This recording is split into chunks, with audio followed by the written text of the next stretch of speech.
দুদিন ধরে আমার শরীরটা ভালো নেই, কেননা জ্বর এসছে, আর জ্বর আসলে শরীর একদমই ভালো লাগে না। তো কোনো খাবারই টেস্ট পাচ্ছি না, কোনো কিছুই খেতে ইচ্ছা হচ্ছে না। মাছ তো একদমই দেখতে ইচ্ছা হচ্ছে না, মাছ জিনিসটাই ভালো লাগে না। জ্বর আসলে মুখে কোনো স্বাদ থাকে না এমনিতেই।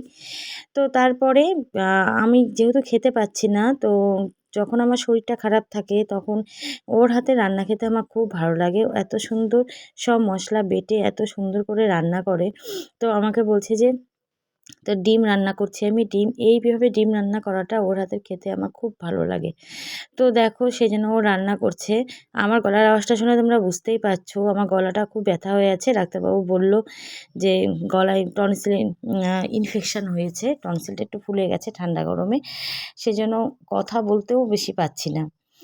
তো এইভাবে দেখো যে মশলাটাকে ভালো করে কষিয়ে নিল। কষিয়ে নিয়ে একদম অল্প তেলে রান্না করে এই রান্নাটা, কিন্তু খুব টেস্ট হয় খেতে।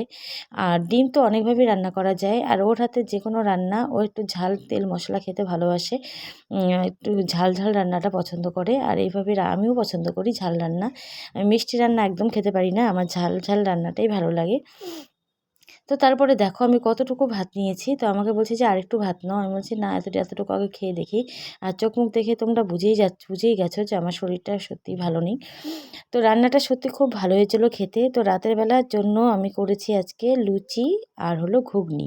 বিকেলের দিকে শরীরটা একটু ভালো লাগলো, ডাক্তারবাবুর কাছে গেছিলাম। ডাক্তার দেখিয়ে এসে আমি ঘুগনিটা করেই গেছিলাম।